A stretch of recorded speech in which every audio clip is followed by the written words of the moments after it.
Hola, ¿qué tal? Soy Javier Robal de Reiki en su vida. Te doy la bienvenida a este segundo módulo, al audio curso, al audiolibro de Reiki, de introducción al Reiki. Como te comenté en este segundo apartado, te quiero hablar sobre las principales características del sistema de Reiki. Te voy a describir 15 puntos que son puntos muy determinantes para conocer Reiki y sus características. Entonces te propongo que estés atento. El primero, no se necesita un entrenamiento intensivo. Puedes usar Reiki desde el primer día en que has recibido la iniciación. Esto es muy importante y para mí muy válido, porque hay muchas técnicas donde uno las aprende, pero necesita mucho tiempo de práctica antes de poder empezar a sacar beneficio de ellas. Y Reiki, desde el primer día en que te inicia un maestro, desde el primer día que recibes las iniciaciones, puedes empezar a transmitir las enseñanzas. De hecho, en nuestros cursos, en el mismo día de la iniciación, ya le puedes dar Reiki a otro compañero y puedes recibir Reiki para poner en práctica lo que has aprendido. También es cierto que evidentemente cuando uno empieza no va a tener la misma efectividad que cuando lleva mucho tiempo de práctica, pero ya desde el principio empiezas a sacarle los beneficios desde el primer día. El segundo punto importante dentro de las características de Reiki, la facultad de usarlo no desaparece en toda la vida. Una vez que tu canal ha sido abierto mediante la iniciación, aun cuando no uses Reiki, por muchos años la habilidad sanadora permanecerá. Esto es importante también saberlo. Hay muchas personas que piensan que hace años que recibieron la iniciación de Reiki y como no han practicado ya se les ha cerrado el canal. Nada que ver con la realidad. En el momento que uno recibe la iniciación de Reiki, si no ha practicado nada, tendrá poco nivel energético, tendrá poca potencia, pero no quiere decir que haya perdido la capacidad. Punto número 3. Aumento de la potencia. A medida que uses la fuerza sanadora del Reiki y mientras más la utilices, la capacidad será cada vez mayor. Esto nos dice muy claramente que el reikista, cuanto más practica, cuanto más se baña con la energía Reiki, más potente se vuelve a nivel energético y mayor efectividad tendrá en las propias sanaciones, en su autosanación y también en el Reiki que le da a los demás. Por lo tanto, aquí un punto muy importante, por eso nosotros insistimos mucho en la importancia de la práctica del auto-Reiki, porque cuanto más practiques, mayor capacidad de transmitir la energía tendrás. Punto número 4. No se necesita pensar. Reiki no es necesario cuando estás emitiendo la energía Reiki que envíes ningún tipo de pensamiento. Es más, es recomendable que no envíes pensamientos, es recomendable que no pongas intención. Cuando transmitimos la energía Reiki lo que hacemos es de canal, no estamos transmitiendo nuestra propia energía, es decir, que no tenemos que hacer ninguna intención, simplemente hacer de canal. Porque eso te va a permitir que la sanación y la energía fluya de una manera mucho más fuerte. Así que no hagas intención, no hagas fuerza de voluntad, no pongas esfuerzo porque si no te desgastarás. La energía Reiki te recarga cuando tú estás dando Reiki a otras personas. Pero si tú pones mucha intención, tú pones mucha fuerza de voluntad, eso con el tiempo, si das muchas sesiones, te puede acabar desgastando. Y no te desgasta la energía Reiki, sino la intención que tú estás poniendo. Así que, como dice uno de mis maestros, Yakuten Manamoto, cuando das Reiki, cierra los ojos, sonríe y ríndete al universo. Punto 5. No surge ninguna energía negativa. Reiki no atrae ninguna energía negativa. Estamos hablando de una energía de luz, de una energía de amor. Es decir, Reiki nunca trae ninguna energía negativa. Hay personas que tienen mucho miedo, que se protegen porque a ver si esta energía o la otra, nada que ver. Reiki lo único que hace es bañarte con luz. Entonces no tienes que tener ningún miedo cuando estás transmitiendo la energía Reiki porque la única energía que nos llega es energía de luz. Punto número 6. Importante también, como estos 15 puntos. No necesitas creer en Reiki. El poder del Reiki es efectivo sin importar cuál sea tu religión, tu forma de pensar o si crees o no crees en él. Esto es muy importante porque hay personas que dicen, bueno, Reiki a ti te funciona o a aquella persona le funciona porque se lo cree y como se lo cree le funciona. Tengo que decirte que Reiki no es efecto placebo. Reiki funciona, creas o no creas en él. Incluso las personas más escépticas, después de recibir Reiki, han notado cambios desde la primera sesión. Por lo tanto, ¿le puedes dar Reiki a personas escépticas? Sí. Si eres una persona escéptica, ¿te puedes iniciar en Reiki? Sí, porque Reiki no hace falta creer en él. Pero también te digo, y que es muy importante, es necesario que estés abierto a recibir la energía Reiki. Porque si estás cerrado, vas a crear un tapón y la energía no va a fluir. Por lo tanto, no es necesario que creas, pero sí que estés abierto a recibirla. Punto número 7. El Reiki es efectivo no solamente en los seres humanos. Reiki es efectivo en los animales, las plantas y sobre los objetos. Por ejemplo, con los cristales de cuarzo. Es muy habitual darle Reiki a las mascotas y que se sientan mucho mejor. Es muy habitual y lo hemos comprobado muchísimo nosotros en la escuela y con alumnos, que le das Reiki a las plantas y crecen con mucha más fuerza. Le das Reiki a los objetos y luego, si es un cristal de cuarzo, para transmitir energía, la transmite con mucha más potencia. Así que no utilices únicamente Reiki para ti ni para otros seres humanos, sino utilízalo también para plantas, para animales y para cualquier objeto que le quieras subir la vibración. También, por ejemplo, cuando hablamos de objeto, puede ser el agua, puede ser la comida, cualquier cosa que vayas a ingerir, puedes darle Reiki porque le va a subir la vibración. Incluso ayuda, y lo hemos demostrado nosotros y lo hemos comprobado, cómo reduce los efectos secundarios de muchos medicamentos. Es más, personas que están en el oncológico y reciben Reiki reducen mucho los efectos secundarios de la quimioterapia. Así que Reiki también para tratar los medicamentos. Punto número 8. Reiki crea un doble efecto con otros tratamientos. Si usas Reiki junto con otros tratamientos médicos curativos, ya sean de medicina alopática o de medicina natural, su efecto se duplica. Nosotros siempre decimos que hay que ser consecuente y no decimos que sustituyas la medicina alopática que te ha dado el médico por Reiki, sino que lo complementes, ¿de acuerdo? Entonces planteamos Reiki como una técnica complementaria y muy efectiva y que complementa con cualquier tipo de terapia, tanto de medicina, de la medicina que nosotros conocemos alopática o la medicina occidental, como otro tipo de medicina más natural también complementa muy bien. Punto número 9. La posibilidad de hacer envío de Reiki a distancia. Con el uso de los símbolos del segundo nivel y con la capacidad energética de un reikista del segundo nivel, también se puede enviar energía a distancia a personas que no están presentes. Pero como el Reiki lo entendemos de que no hay pasado, no hay futuro, también podremos sanar temas del pasado o podremos enviar energía buena energía a cosas que puedan sucedernos en un futuro. Es decir, esto se explica de forma muy detallada en el segundo nivel, pero aquí es importante que sepas que con Reiki también hay posibilidad de enviar energía a distancia y tiempo. Punto número 10. Purificación del karma. Los traumas, el karma y la información del ADN también se purifican y se mejoran con Reiki.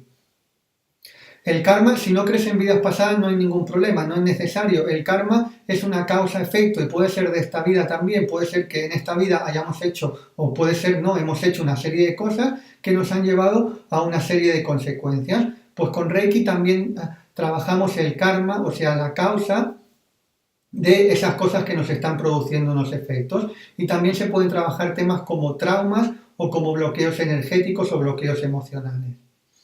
Punto número 11. Otra característica del Reiki es que el Reiki es algo inmediato, es decir, que en el momento que hay imposición de manos la energía empieza a fluir. No hay que esperar media hora ni hay que precalentar 20 minutos. En el momento que hacemos la imposición de manos, la energía empieza a fluir. Evidentemente, la mejora de los síntomas no necesariamente tiene que ocurrir en poco tiempo. Lo que estamos diciendo es que el efecto de la transmisión de la energía es inmediata. Punto número 12 y también muy importante dentro del Reiki tradicional japonés. Reiki no es solo una técnica terapéutica, no solamente una terapia, sino que es una guía de crecimiento personal, espiritual y de desarrollo interior. Mikao Usui decía que era importante la autopurificación a través de las técnicas de respiración que se enseñan en Reiki, a través de las técnicas de visualización que se enseñan en Reiki, y también era importante la meditación, porque la técnica de Reiki no es únicamente una terapia, sino es una técnica de desarrollo personal y espiritual.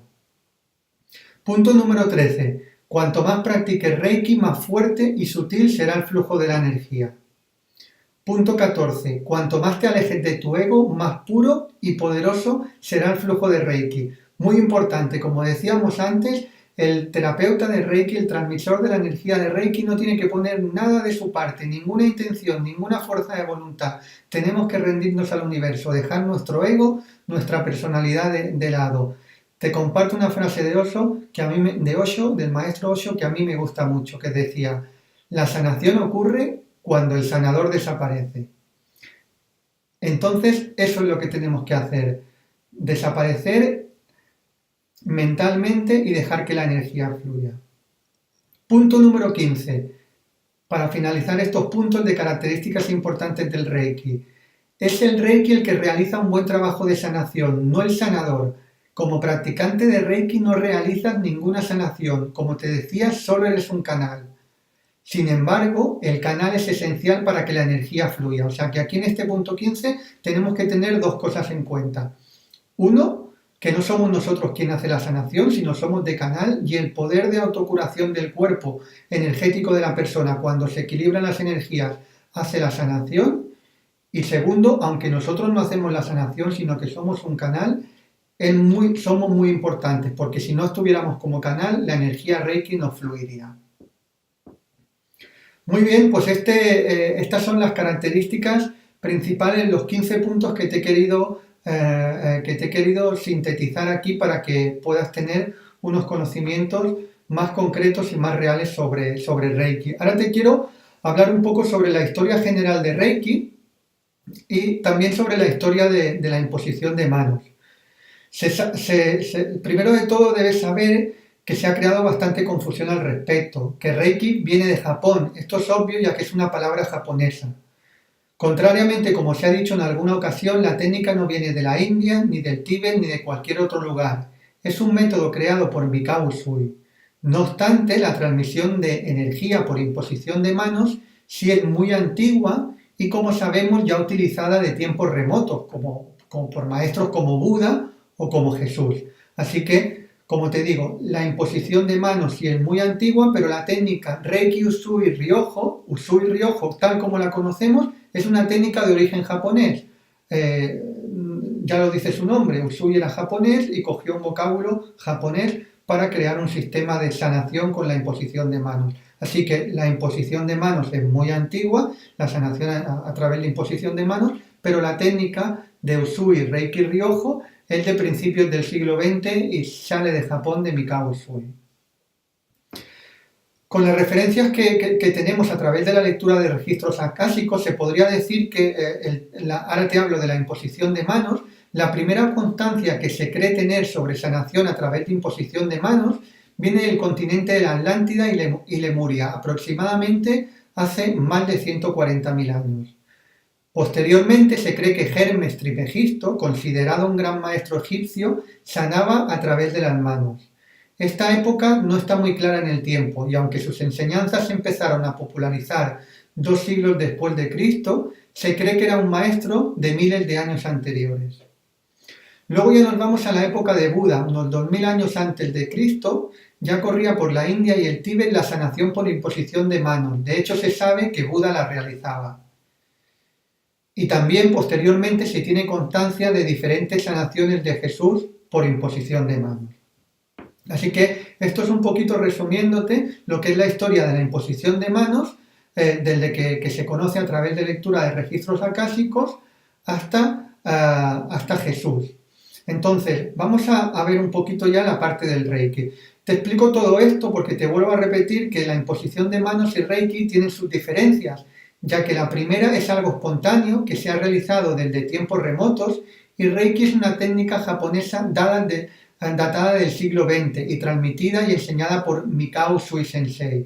En este audiocurso, en este audiolibro, no me da tiempo a explicarte todo lo que me gustaría explicarte, evidentemente, porque tengo mucha información y hay mucha información sobre Reiki, pero para que sepas, una de las diferencias principales entre la imposición de manos y Reiki es que la imposición de manos normalmente se transmite bastante energía también de la persona y normalmente la imposición de manos es bastante efectiva, la han solido hacer grandes maestros. En cambio, la canalización de energía Reiki no hace falta ser un gran maestro, no hace falta tener un gran poder espiritual para poder transmitirla con eficacia. Así que esa es una de las principales diferencias entre la imposición de manos y la técnica de Usui. La imposición de manos también es algo espontáneo, algo intuitivo, sin hacer nada más, y la técnica de Usui Reiki Ryoho es una técnica y un método que va mucho más allá. ¿Vale? Entonces, bueno, ahora vamos a ver un poco la historia del Usui Reiki Ryoho. Usui y su iluminación. Decirte que Mikao Usui fue desde muy joven una persona muy interesada y comprometida con su trabajo de crecimiento espiritual, y esto le llevó a viajar por varios lugares del mundo investigando. Él era un budista laico, no obstante se interesó y estudió escrituras cristianas, taoístas y de otras religiones. Después de muchos años de intensa investigación y trabajo personal, no conseguía llegar al estado de satori e iluminación que buscaba, y ya con 57 años, por recomendaciones de un monje budista, fue a practicar un ayuno total al monte Kurama, situado cerca de Kioto. Después de 21 días de meditación y ayuno, se cuenta que vio venir hacia él una gran luz brillante y sintió cómo le atravesaba el cuerpo, quedando por un tiempo en estado inconsciente. Cuando despertó sintió que había llegado al estado de iluminación que él buscaba, al máximo satori que le dicen los japoneses. ¿Qué hizo después Usui? Bajando el monte Kurama, después de llegar al estado de iluminación, sintió que había conseguido su propósito y decidió terminar el ayuno. Y bajando por la montaña del Kurama, cuentan que tropezó y se rompió una uña de un dedo del pie que comenzó a sangrar. De forma espontánea y automática, se puso la mano en el dedo afectado y comprobó que la sangre dejó de salir de forma mucho más rápida a lo habitual.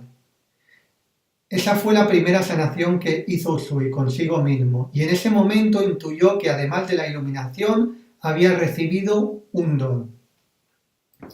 Después de esa experiencia, y también en la vuelta del ayuno, paró a comer en casa, en una posada, con toda normalidad, sin que la rotura del ayuno le afectara. Después de la comida, Usui se ofreció a reducir el dolor de muelas a la nieta del posadero, y para sorpresa de todos, el dolor remitió de forma muy rápida. Esas son las dos primeras sanaciones que Usui Sensei hizo, la primera a él mismo y la segunda a la nieta del posadero. Vamos a ver qué pasó en los años posteriores. Después de esta experiencia, lo primero que quiso hacer Usui cuando descubrió que tenía la capacidad de ayudar en la sanación fue compartirlo con los más necesitados. Él se centró mucho en los indigentes que no podían trabajar porque tenían problemas físicos que se lo impedían. Empezó a darle tratamientos de Reiki gratuitos y comprobó cómo muchos de ellos mejoraban y podían comenzar a trabajar. Después de un tiempo, para su sorpresa, gran parte de estos indigentes que él había ayudado a sanar estaban de nuevo mendigando en la calle. Usui les preguntó que por qué lo hacían si ya estaban bien como para trabajar.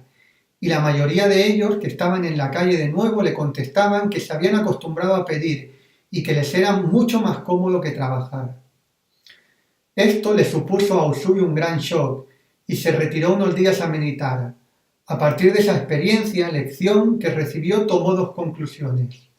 La primera, según dicho en esta frase, primero hay que sanar la mente y después el cuerpo. Y la segunda conclusión a la que llegó, y así le hizo saber a su discípulo el Dr. Hayashi, fue que los tratamientos y cursos de Reiki tenían que ser recompensados y no gratuitos, ya que si no se les estaba dando un valor nulo y las personas no apreciaban su importancia y su validez. Más adelante, Mikao Usui pudo comprobar que el arte de sanación era un don que poseen todos los seres, y con unas correctas y concretas indicaciones, además de una iniciación, todo el mundo podía hacer. Así fue como creó y dio a conocer la Usui Reiki Ryoho Gakkai y el sistema de sanación espiritual de Usui, o sistema de sanación de energía energética de Usui, o sistema Usui de sanación con la energía universal. Como ves, hay diferentes formas de definirlo. Puedes coger la que más te llame. No tiene mayor importancia. Lo importante es que es un sistema de sanación energética. Mikao Usui consideró que esta maravillosa herramienta había que compartirla con el mayor número de personas posibles y por eso abrió la Usui Reiki Ryoho Gakkai en Aoyama, Tokio, en el año 1922. Usui Sensei estuvo durante 4 años de forma continua e intensa viajando y transmitiendo Reiki por todo el mundo. Se sabe que inició a miles de personas en el primer nivel, a un número bastante más reducido en el segundo y solo a 21 personas en el tercer nivel, que por aquel entonces era el máximo nivel y correspondía también a la maestría. Vamos a ver qué pasó después de Mikao Usui.